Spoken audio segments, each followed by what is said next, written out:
Bienvenidos.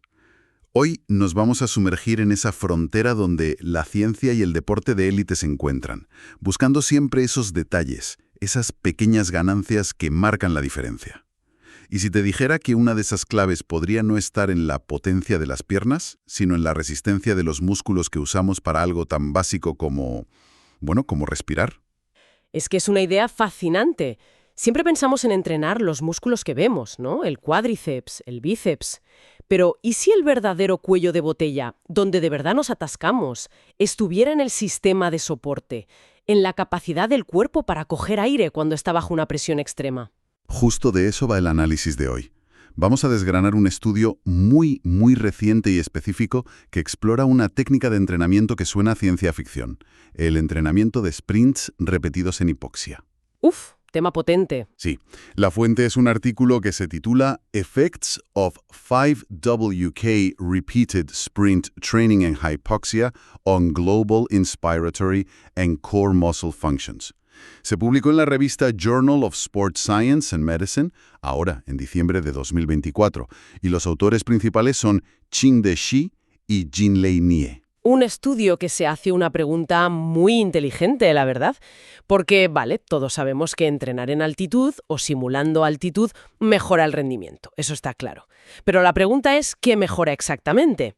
¿Y podemos medir esa mejora en sitios inesperados, como los músculos del core o el diafragma? Exacto, porque la lógica te dice una cosa, pero la ciencia, y ya lo veremos, encontró una sorpresa tremenda escondida en la fatiga. A ver, antes de meternos en el experimento, vamos a aclarar un par de conceptos para que estemos todos en la misma página. El primero, que es obvio por el título: hipoxia. Pues mira, es muy sencillo. Es entrenar en un ambiente donde hay menos oxígeno del normal. Lo que toda la vida hemos llamado entrenar en altitud, vamos. Pero recreado en un laboratorio, en una cámara. Se baja el oxígeno del 21% que respiramos normalmente a, pues en este estudio, a un 13,5%. O sea que cada bocanada de aire te da menos combustible, por así decirlo. Y el segundo concepto clave es la capacidad de sprints repetidos, que en inglés se conoce como RSA. Esto es fundamental en cualquier deporte de equipo. Piensa en un futbolista, un jugador de baloncesto, de balonmano. Su trabajo no es correr un sprint y descansar 5 minutos. Para nada. Es hacer un esfuerzo máximo, trotar 10 segundos y volver a hacer otro a tope.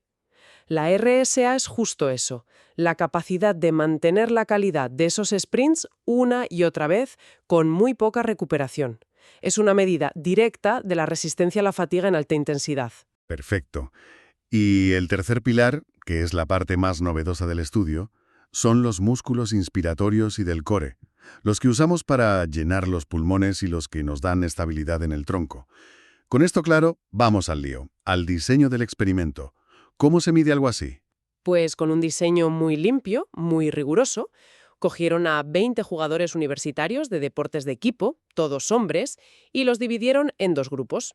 10 de ellos fueron el grupo experimental, al que llamaremos RSH por las siglas del entrenamiento. Y los otros 10, el grupo de control. No, el grupo con. Exacto. Oye, una pregunta que me surge así de primeras. 20 jugadores. No parece una muestra muy grande. ¿Estos resultados son lo bastante sólidos como para, no sé, extrapolarlos a todo el deporte de élite? Es una observación muy pertinente, sí. En ciencia del deporte, trabajar con muestras enormes es súper complicado, sobre todo cuando metes una intervención tan exigente y controlada como esta. Pero la clave aquí es la calidad del diseño. Ajá. El hecho de tener un grupo de control que sigue con su vida normal, con su entrenamiento de siempre, te permite aislar el efecto específico del entrenamiento en hipoxia. Si solo mejora el grupo RSH y el otro no se mueve, la confianza en que la causa es el entrenamiento es altísima, incluso con 20 personas. Es un estándar bastante aceptado en este campo. Entendido. No es la cantidad, es el control de las variables, ¿vale? Y el entrenamiento que hizo ese grupo RSH. Suena a tortura, sinceramente. Hombre, un paseo no era. Y durante 5 semanas, 3 veces por semana, se metían en esa cámara hipóxica. Y dentro, cada sesión, eran 3 series de 5 sprints de 5 segundos. A máxima intensidad, en una cinta de correr sin motor. Y ojo, ese detalle de la cinta sin motor es importantísimo.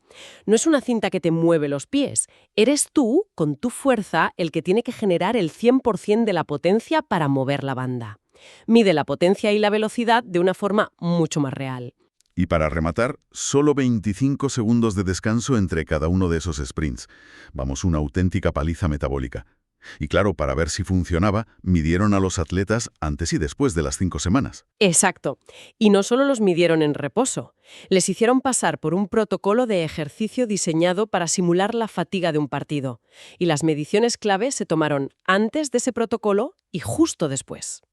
Ahí está el truco. ¿Y qué midieron exactamente? Pues 3 cosas principales. Primero, su rendimiento en los sprints, obviamente. Segundo, la fuerza máxima de sus músculos inspiratorios, con un test llamado P-Max, que básicamente es un chisme que mide la presión máxima que puedes generar al inspirar con todas tus fuerzas. Vale. Y tercero, la resistencia del core con un test de plancha muy exigente, el SEPT, donde tienes que mantener la postura mientras levantas brazos y piernas de forma alterna. Vale. La metodología parece a prueba de bombas. Me imagino la expectación de los investigadores. Venga, vamos a los datos. ¿Toda esa paliza en la cámara sirvió para algo? Para la capacidad de sprint, la respuesta es un sí rotundo. Vamos, inequívoco. Los datos de la tabla 3 del estudio no dejan lugar a dudas. El grupo que entrenó en hipoxia mejoró su rendimiento de forma espectacular. ¿Cuánto es espectacular? Pues mira, la velocidad media en los sprints aumentó más de un 6% y la potencia media se disparó un 15,3%. 15%. De aumento de potencia en solo 5 semanas. Eso es una auténtica barbaridad en atletas que ya están entrenados. Es una mejora masiva. Mientras tanto, el grupo de control, el que siguió con su rutina, no mostró ningún cambio significativo. 0. Esto confirma que el protocolo RSH es una herramienta potentísima. Y esto tiene una explicación fisiológica, ¿no? Es la razón por la que los equipos ciclistas se van a entrenar a Sierra Nevada, para conseguir esas adaptaciones y luego, pues, volar a nivel del mar. Exactamente. El cuerpo, al verse privado de oxígeno, pone en marcha una cascada de adaptaciones. Mejora la capacidad de los glóbulos rojos para transportar oxígeno, aumenta la densidad de capilares en los músculos, básicamente se vuelve mucho más eficiente en el uso del poco oxígeno que tiene. Y esa eficiencia extra, esa mejora del motor, se mantiene cuando vuelves a competir a nivel del mar. Tienes una ventaja que tus rivales no tienen. Vale, hasta aquí todo bien. Los sprints mejoran, eso casi que era lo esperado. Pero la gran pregunta del estudio, lo que lo hace diferente, era qué pasaba con esos músculos secundarios, los respiratorios y los del core. Y aquí es donde, al leer los resultados, yo me quedé un poco perplejo. Continúa porque esa perplejidad es la clave de todo el asunto. Pues que los datos muestran que la fuerza inspiratoria máxima, el valor del P-Max medido en reposo, y la resistencia del core medida con la plancha antes del ejercicio, no cambiaron. Nada. 0. Nada. Después de 5 semanas de entrenamiento. En serio, ¿cómo es posible? Después de 15 sesiones de sprints ahogándose buscando aire desesperadamente, su diafragma y sus intercostales no se hicieron ni un poco más fuertes. Es que es increíblemente antiintuitivo. A primera vista, uno diría que el entrenamiento, en este aspecto, fue un fracaso. Es la reacción lógica y es precisamente por eso que este estudio es tan brillante, porque nos obliga a mirar más allá de la métrica obvia, que es la fuerza máxima, y a buscar en un sitio mucho más sutil, la fatiga. Y ahí es donde los investigadores encontraron oro puro. A ver, explícame ese giro de guión porque me he perdido. Hay que fijarse en lo que pasaba después del ejercicio de simulación. Antes de que empezara el entrenamiento, los datos muestran que, tras el esfuerzo intenso, la fuerza inspiratoria de los atletas, su P-Max, caía notablemente. Los músculos se fatigaban. La caída media era de unos 15 centímetros de agua. Espera, para que la gente se haga una idea, ¿esa caída de 15 centímetros de agua es mucho, es poco? Es una pérdida de fuerza muy considerable. Imagina que al final de un partido, el simple acto de coger una bocanada de aire profunda te cuesta el mismo esfuerzo que si intentaras levantar un par de kilos solo con el pecho. Es una fatiga real, palpable, que el cuerpo tiene que gestionar y que sin duda contribuye a la sensación de agotamiento general. Vale, es una fatiga importante. Lo pillo. ¿Y qué pasó después de las 5 semanas de entrenamiento? Pues aquí viene la magia. Después de las 5 semanas de RSH, esa caída de 15 centímetros de agua en la fuerza inspiratoria después del ejercicio prácticamente desapareció. Su Pimax se mantuvo estable casi idéntico antes y después del esfuerzo. Ah, ahora lo entiendo. O sea, el hallazgo no es que se volvieran más fuertes en un único intento en reposo. El hallazgo es que no perdían fuerza con la fatiga. Exactamente. No se trata de poder soplar más fuerte una vez, sino de poder seguir respirando con la misma fuerza una y otra vez durante 90 minutos sin que los músculos se agoten. Has dado en el clavo. El entrenamiento no aumentó la fuerza máxima, pero mejoró drásticamente la resistencia a la fatiga de los músculos inspiratorios. Si usamos una analogía con un coche de carreras, el entrenamiento no le dio más caballos al motor, pero hizo que se sobrecalentara mucho más tarde. Puedes mantenerlo en la zona roja durante más tiempo sin que explote. Fascinante. Es una adaptación mucho más sutil y funcional para el deporte. Y mi siguiente pensamiento lógico es: si los músculos respiratorios se cansan menos, liberan recursos. ¿Eso no debería ayudar al core a estabilizar mejor el cuerpo y por tanto a cansarse menos también? Hay una conexión biomecánica directa ahí. Una hipótesis perfectamente lógica. Si tu diafragma está menos estresado, podría cumplir mejor su función secundaria como estabilizador del trompo. Pero, de nuevo, los datos nos dan una lección de humildad. ¿No? A pesar de esa clara mejora en la fatiga inspiratoria, la fatiga del core, la caída en el rendimiento de la plancha después del ejercicio, siguió siendo exactamente la misma que antes del entrenamiento. O sea, que la mejora no se transfirió de un grupo muscular a otro. Increíblemente eficiente, pero también increíblemente vago en sus adaptaciones. Adapta solo aquello que se ve directamente estresado. El estímulo del RHSH fue muy específico para los músculos inspiratorios durante la respiración forzada, pero el patrón de activación del core en esos sprints no fue lo bastante novedoso o intenso como para provocar una adaptación similar. Las mejoras no se regalan.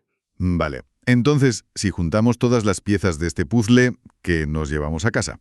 Lo primero y más evidente es que el entrenamiento de sprints en hipoxia durante 5 semanas es una estrategia brutalmente eficaz para mejorar la capacidad de sprint repetido. Punto. Segundo, que no debemos esperar que aumente la fuerza máxima de los músculos respiratorios o del core si los medimos en reposo. No es un entrenamiento de fuerza para esos músculos, no al uso. Tercero, y este es el gran descubrimiento, su beneficio oculto es una mejora espectacular en la resistencia a la fatiga de los músculos inspiratorios. Se vuelven casi incansables. Y esta, probablemente, es una de las claves que explican la mejora del rendimiento en los sprints. ¿Por qué? ¿Cuál es el mecanismo directo ahí? Pues hay un fenómeno fisiológico llamado metaborreflejo inspiratorio. Suena a palabra, pero es un mecanismo de supervivencia muy básico. Cuando tus músculos respiratorios se fatigan mucho y empiezan a gritar «no puedo más, necesito oxígeno», el cerebro toma una decisión drástica. Desvía flujo sanguíneo de las piernas y lo manda al diafragma y a los intercostales. Vaya, les robas hambre a los músculos que están corriendo para asegurar que puedas seguir respirando. Exacto. El cerebro prioriza. Respirar es más importante que correr. Y, claro, este robo de sangre limita el rendimiento de tus piernas. Al hacer que los músculos respiratorios se fatiguen mucho menos, este reflejo de emergencia se atenúa o ni siquiera llega a activarse.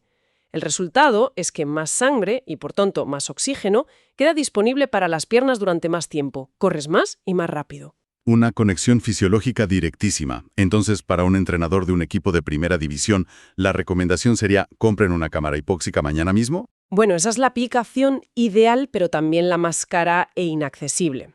Lo que este estudio nos enseña es el principio. La fatiga de los músculos respiratorios es un factor limitante que a menudo ignoramos.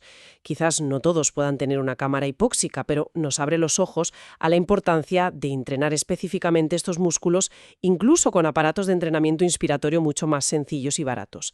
Podría ser una de esas ventajas competitivas que muchos están pasando por alto. Claro, no es solo el método, es el principio que revela. Y hay que ser justos, los propios autores señalan algunas limitaciones, ¿verdad? Por supuesto, como en toda buena ciencia. Mencionan que no midieron la ventilación, o sea, la cantidad de aire movido, directamente para no interferir con los atletas con una máscara.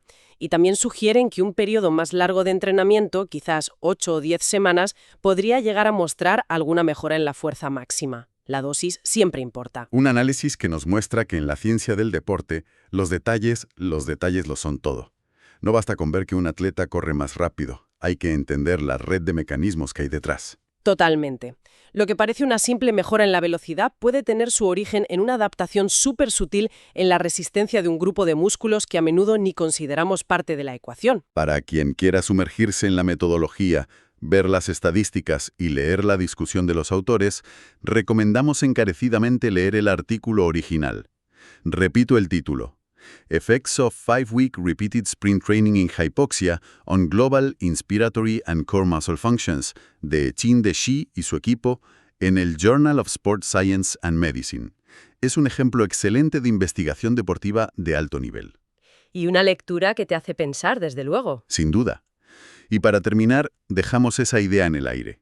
Si la fatiga de los músculos que usamos para respirar se puede entrenar de forma tan específica y tiene un impacto tan claro en el rendimiento, ¿qué otras capacidades secundarias estamos pasando por alto en el entrenamiento convencional que podrían ser la clave para alcanzar el siguiente nivel? Una pregunta que sin duda abre nuevas y emocionantes vías de investigación y de aplicación práctica para entrenadores y atletas. Para no perderse futuros análisis como este, que desentrañan la ciencia detrás del rendimiento, es un buen momento para seguir el canal y activar las notificaciones.